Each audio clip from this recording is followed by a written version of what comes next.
I was having a conversation the other day and I was talking about how much grace is too much grace, right? And when do you draw the line of like, you know what? No more.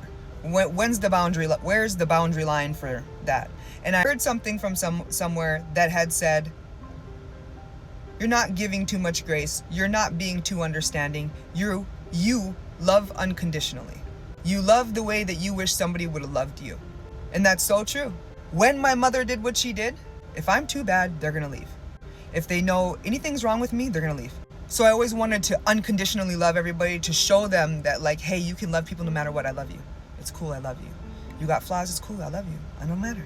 I got flaws too, we're human, right? But it brings a whole nother meaning to the saying, show no love, love will get you killed. Because that eats away at somebody on the inside. The more they unconditionally love you and you don't reciprocate, you leave them wondering why.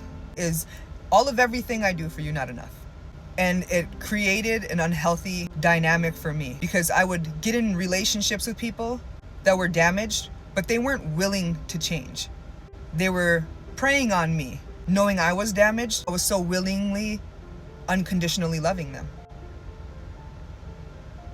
And I can't say it's a mistake. The relationship I got into was heavily, mentally, physically traumatic. And they'll deny forever. I don't care. I know the truth. And those who know, they absolutely know. And they know too. The ironic thing about that was I did not know this individual was a narcissist until I think about 5 years after we were no longer together. Blew my mind. But they're literally textbook. I get it now. There were so many weird things that I would have to deal with in that relationship that now when I talk about it, it's slightly embarrassing.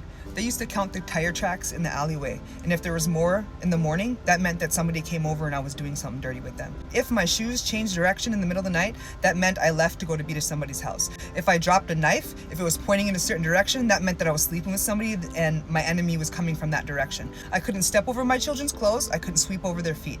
Every time they would come home, it was always like, oh, did you do anything around here?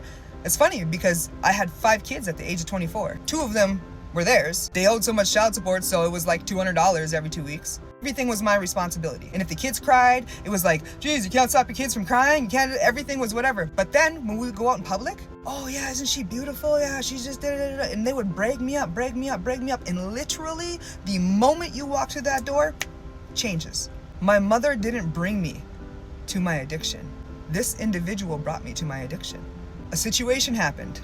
Our baby was 2 years old. This is something they deny, and they say I made this up. I wasn't home when this happened. I was at work.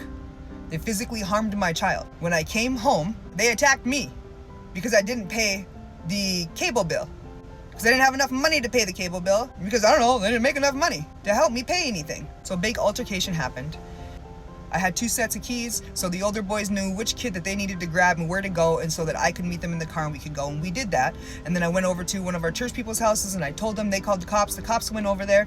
The cops came over and asked me first. They asked me what happened. I told them what the kids told me happened, and they told me, because I wasn't there and they were kids, that there wasn't going to be anything that they could really do about it unless he admitted to it. They went to the house and they asked him, and he admitted to it. He got arrested for that. I did not do that.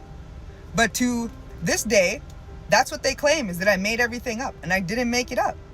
I did not make it up. I still fought for this person after this. And I'll tell you that in my next video.